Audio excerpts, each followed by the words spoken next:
Did you buy stock already? Did you? Because if you haven't, you need to.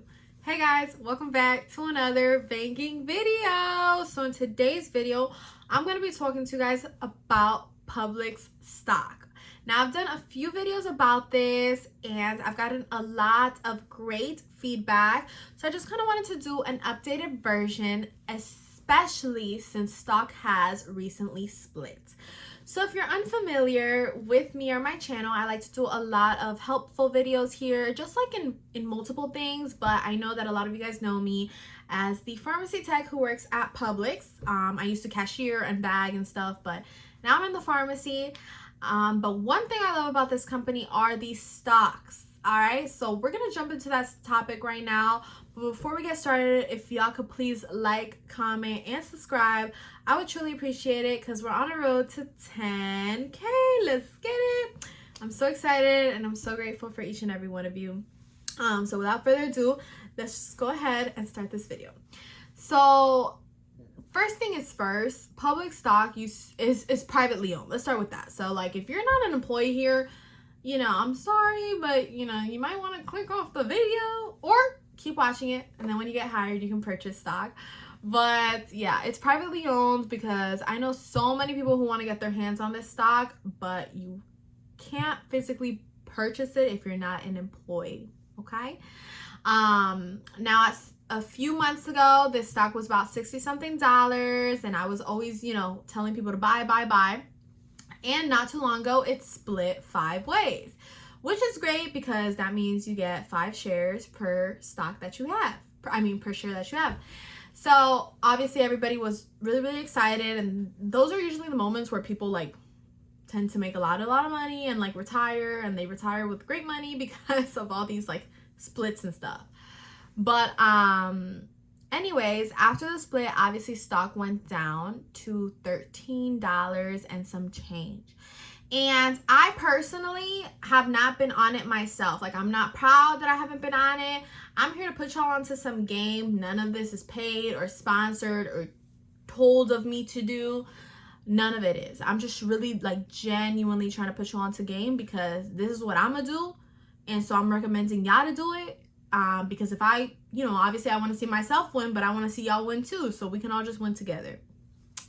Anyways, when the stocks went down to $13 and some change, that was the time to really purchase. But I was really overwhelmed, not like with finances or anything, but just with like things going on in my life and stuff, and I just didn't make it a priority to go buy stock. I really didn't, and I should have. I think part of me was also a little bit concerned with like how long is it going to take to go up? Am I investing my money correctly?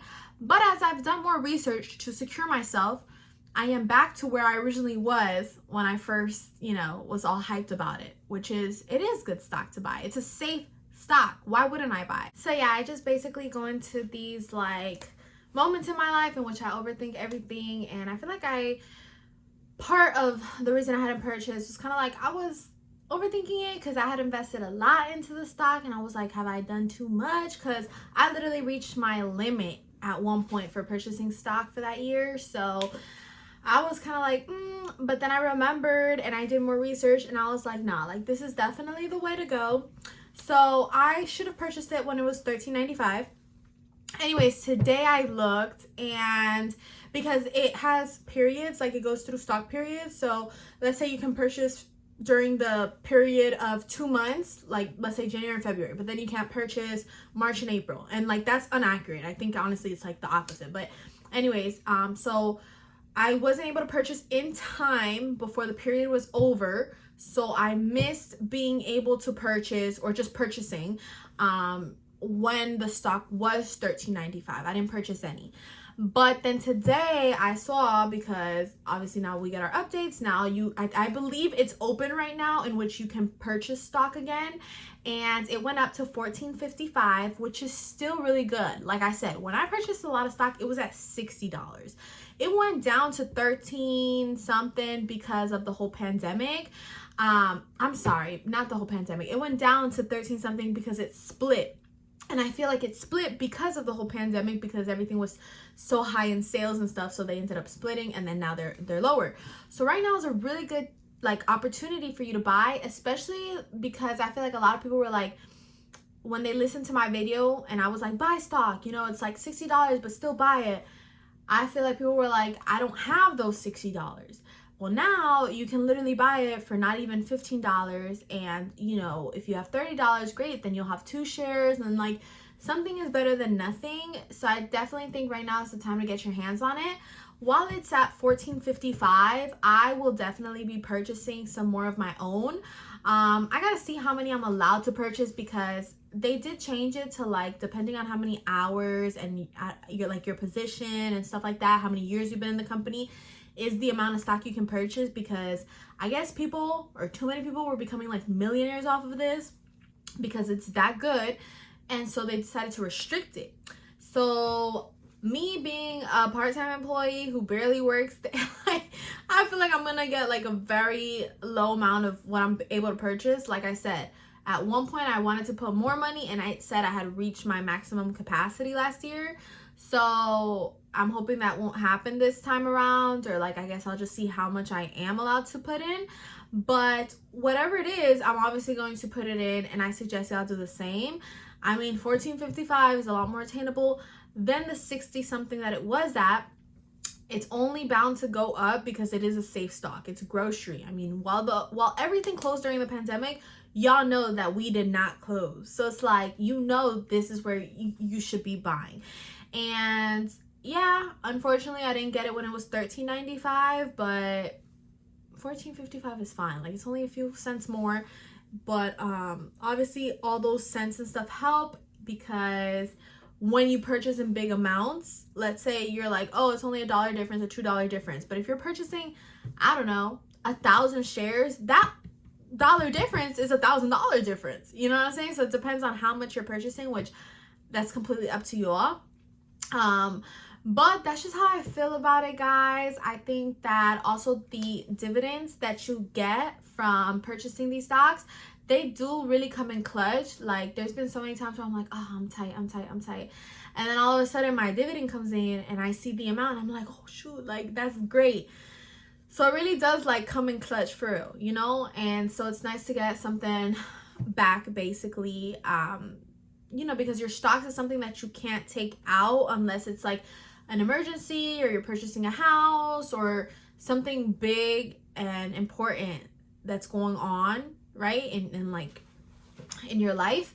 But if you're like just trying to, like, I don't know, go shopping or pay for a class or something, like, you can't just take out your stock money. But the dividend that comes in, obviously it comes in handy, because that's money that you're getting in that moment. So what happens is that they ship it to your house, and then it comes like in a little envelope. You open it up. It's basically a check. It's like a big check, and you can just deposit it straight into, you know, your bank account. And so the funds will be available almost instantly, and it's really, really convenient, because having those funds available for you instantly, depending on how big your dividend is, it might get you a few $100s. And so if you're getting $300, $400, $500 extra, it's gonna be like a shocker. It's a quarterly dividend check, okay? So this is not gonna happen monthly, I don't believe. But it happens every once in a while. So that's honestly like something really, really good about that as well. So with that being said, that just kind of like concludes it. My overall suggestion here, like y'all already heard, buy, purchase your stock. Even if, like, at one point people ask me, how did you save though to buy so much? Because, like, hypothetically, it's not like my jobs pay me a crazy amount, okay? $60 for a share, like, that was a few hours of just me working. That's not what I'm making hourly, you know? But I remember, like, if every single day out of the week I would spend $10, $15 eating out, at the end of the week, I have enough for almost basically 2 shares, right? If I purchase stock. So I just started being smart in other aspects of like my financial life in order to afford, you know, some of these stocks and some of these investments, because at some point these investments are going to pay me more than I could ever imagine. Or not that I can ever imagine, but shout out what I'm trying to say. They're going to pay me more than whatever me spending at a fast food place is. And I'll be able to then, I don't know, go eat lobster. So if I gotta hold myself back, what I'm trying to get at over here is like, if I gotta hold myself back for a little bit so that I can be able to do better in the future, that's what I'm gonna do, because I'm still young and I can still hypothetically cook and clean and whatever. Like, I know it's so much more convenient to be like, let me just stop somewhere, $10 ain't nothing. But if you hypothetically feel like I don't have $14 on me right now to spend on this stuff, what are you spending your money on in which you don't have the $14? Like, if you're generally tight, I understand that and just wait. But if you're like, yeah, I spend every single day $7, I'm not even telling y'all to, you know, not go out at all. But maybe 2 of those days in which you would spend $7, don't go out so that you can have your $14 saved and buy a share. That's all I'm saying. And then you can go out and spend whatever money every other day aside from those 2 days. Like, it's all about, like, you know, and to somebody who buying stock is really important to, they might be like, no, screw it, I'm not going to go out any day. So instead of saving $14, they're going to end up saving $35, right? Because if they're saving $7 every day, by the end of the week, they're probably going to have, oh, I'm sorry, I think I did that math wrong. They're going to have $49 by the end of the week. I still don't know if that's right or wrong, guys. It's 1 a.m, but yeah, I know what I'm talking about here. Save where you can. And that's really what I did. I would not eat out as much. And like, I didn't go hungry either, because I'm definitely not promoting that. But I would usually have food at home or something that I could hypothetically cook. I would just either not want to cook or not want to eat what was at home. So I would find myself buying Chick-fil-A, Panda Express, and here's $10, $15, $20, and 1 share is $60. So I said, I'm gonna limit myself to maybe once a week eating out, and then every other day eating home. I saved Monday $20, Tuesday $20, Wednesday $20. Next thing you know, I have enough by the end of the week to buy 2 shares. And so that's how I was kind of like able to rack up the money to purchase stock. And that was my personal experience, and everyone's is different, but that's honestly what I recommend because it's the most attainable. But yeah, with that being said, guys, I'm just gonna go ahead and conclude today's video. Thanks so much for watching, and don't forget to like, comment, and subscribe. Bye.